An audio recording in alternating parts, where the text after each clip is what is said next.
Question number 2 X square minus X minus 20 equals to 0। पहला question हमें दिया गया, हम लोगों ने सिंपली क्या करना है, फैक्टराइज करना है by the mid term breaking rule. हम यूज़ करेंगे मिड टर्म ब्रेकिंग, को पता ही है किस तरह से करनी होती है। तो इन दोनों टर्म्स का आपस में मल्टीप्लाई करवाएंगे, हमारे पास क्या आंसर आ जाएगा 20x स्क्वायर। उसके बाद इन साइंस की रूल्स को यूज़ करते हुए, और आपको उम्मीद है आपको पता होगा, plus into plus equals to plus, plus minus equals to plus minus, and minus plus equals to minus minus, and minus into minus equals to plus into plus. यानी दोनों टर्म्स आप मिड टर्म ब्रेकिंग के हम जो use करेंगे उसमें plus plus जो भी इस रूल के मुताबिक हम लोगों ने साइंस यूज़ करने। अक्सर स्टूडेंट्स मिड टर्म ब्रेकिंग में साइंस की मिस्टेक करते हैं, तो अगर आप ये छोटा सा एक फार्मूला याद रख लेते हैं तो आपकी मिड टर्म ब्रेकिंग इंशाल्लाह कभी भी गलत नहीं होगी। तो हम लोगों ने किस तरह से यूज़ किया 20x स्क्वायर, तो हम लोगों ने क्या यूज़ किया x square minus 5 of x plus 4 of x minus 20, यानी कि हमारे पास minus minus equals to minus plus, sorry यहाँ मिस्टेक होगी, माइनस प्लस हमारे पास क्या आ गया minus 5 of x plus 4 of x minus 20। Simple क्या किया, एक्स यहाँ से हम लोगों ने कॉमन ले लिया, X into X minus 5 plus 4 into X minus 5 equals to 0। यहाँ से हम लोगों ने 4 कॉमन निकाल लिया और यहाँ से हमारे पास क्या आ गया, एक्स कॉमन आ गया। सिंपली यहाँ पे दोनों सेम ब्रैकेट्स आ गई, इसको हम एक दफ़ा ही लिख लेंगे एक्स माइनस 5, और यहाँ पे हमारे पास आ जाता है एक्स प्लस 4। इन दोनों को इक्वल टू 0 पुट करेंगे और एक सोल्यूशन सेट हम लोग निकालेंगे, क्योंकि उसने हमें कहा है कि आपने सॉल्व करना है बाय फैक्टराइजेशन। तो हमारे पास सोल्यूशन सेट क्या आ गया, एक्स इक्वल्स टू 5 एंड 4, तो सोल्यूशन सेट आ गया 5 इंटू माइनस 4। नेक्स्ट क्वेश्चन है 3y square equals to Y into Y minus 5। पहले वाले क्वेश्चन में हमें इक्वेशन स्टैंडर्ड फॉर्म में दी हुई थी। अगर हमें इक्वेशन स्टैंडर्ड फॉर्म में यहाँ पे नहीं दी हुई, सबसे पहले हम लोग क्या करेंगे, इक्वेशन को स्टैंडर्ड फॉर्म में लेके आएंगे। ब्रैकेट से मल्टीप्लाई करवाया, हमारे पास आ जाएगा Y square minus 5y equals to 3y square. ये सारी टर्म जो यहाँ पे ऐड और सब्ट्रैक्ट होती है, वहाँ जाके क्या हो जाएगा, वाई स्क्वायर सब्ट्रैक्ट हो जाएगा और ये हमारे पास वहाँ जाके ऐड हो जाएगा। इसको किया तो हमारे पास क्या आ गया 2y square plus 5y equals to 0। अब ये इक्वेशन हमारे पास क्या आ गया, एक स्टैंडर्ड फॉर्म इक्वेशन आ गई। सिंपली इसमें से हम देख सकते हैं हमारे पास y कॉमन आ रहा है, y हम लोगों ने कॉमन ले लिया, इसमें हमारे पास मिड टर्म ब्रेकिंग की हमें ज़रूरत नहीं पड़ेगी। सिंपली y यहाँ से कॉमन आ गया, अंदर क्या आ जाएगा 2y प्लस 5 इक्वल्स टू 0। दोनों वैल्यूज़ को इक्वल टू 0 पुट किया, y equals to 0, 2y plus 5 equals to 0। ये सिंपल एक आंसर आ गया हमारे पास y की वैल्यू। इसको सॉल्व कर लेते हैं, 2y प्लस 5, y उधर जाके क्या हो जाएगा सब्ट्रैक्ट, और 2 उधर जाके डिवाइड हो गया। हमारे पास सिंपली एक y की वैल्यू और क्या आ गई, y इक्वल्स टू माइनस 5/2। और सोल्यूशन सेट में इन दोनों वैल्यूज़ को हम सब्स्टिट्यूट कर लेंगे, तो solution set equals to 0 into minus 5/2।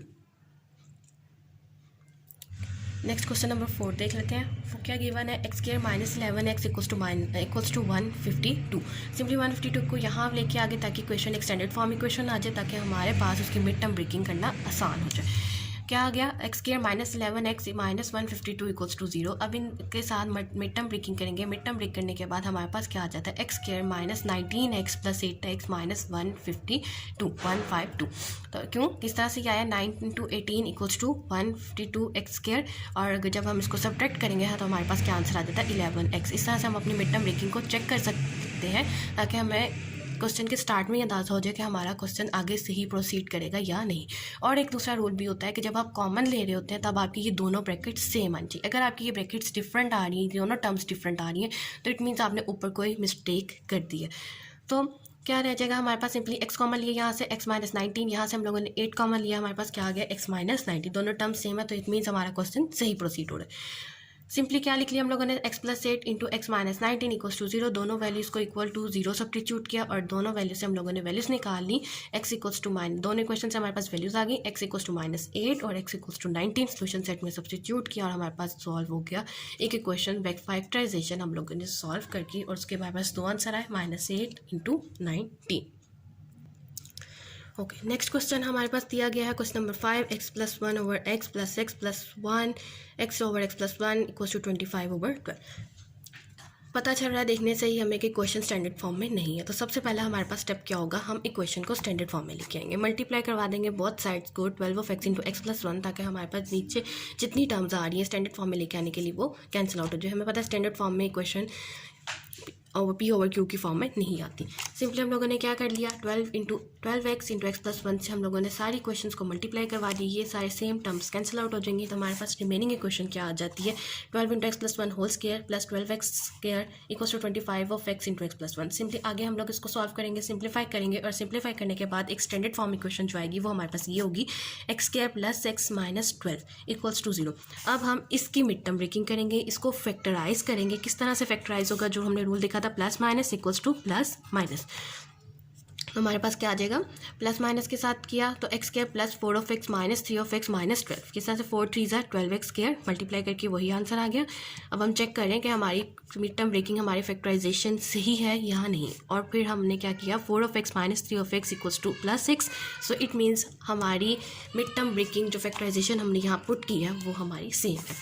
Common लिया x into X plus 4 minus 3 into X plus 4, common लेने के बाद यहाँ से भी एक हमें पॉइंट मिल गया कि भी हमारा क्वेश्चन जो है वो सही प्रोसीड हो रहा है। x minus 3 into X plus 4 equals to 0 put किया, x माइनस 3 और x प्लस 4 दोनों को इक्वल टू 0 हम पुट कर दिया, और हमारे पास दो x की वैल्यूज़ आ गई, x equals to 3, x equals to minus 4, और सिंपली हमारे पास सोल्यूशन सेट क्या आ गया 3 इंटू माइनस 4। जब भी आपको कहा जाए कि हमने सॉल्व करना है बाय फैक्टराइजेशन, आपने x की वैल्यूज़ निकालनी है, तो उसमें आपने सोल्यूशन सेट लाजमी पुट करना है। सोल्यूशन सेट के मार्क्स होते हैं, अगर आप यहाँ तक सिर्फ प्रोसीड कर देते हैं, यहाँ तक आपने क्वेश्चन करके एंड कर दिया, तो आपके 0.5 और 1 मार्क्स सोल्यूशन सेट ना लिखने की वजह से डिडक्ट किए जा सकते हैं। ओके, नेक्स्ट क्वेश्चन नंबर 6, इसको भी सबसे पहले सेम क्वेश्चन नंबर 5 की तरह स्टैंडर्ड फॉर्म में लिख के आएंगे, मल्टीप्लाई करवा देंगे सेम टर्म्स से ताकि वो सेम टर्म्स कैंसिल आउट हो सके, और हमारे पास क्या आ जाएगा एक स्टैंडर्ड फॉर्म इक्वेशन आ जाएगी। स्टैंडर्ड फॉर्म इक्वेशन हमारे पास क्या आ गई 2x square minus 3x plus 15 equals to 0।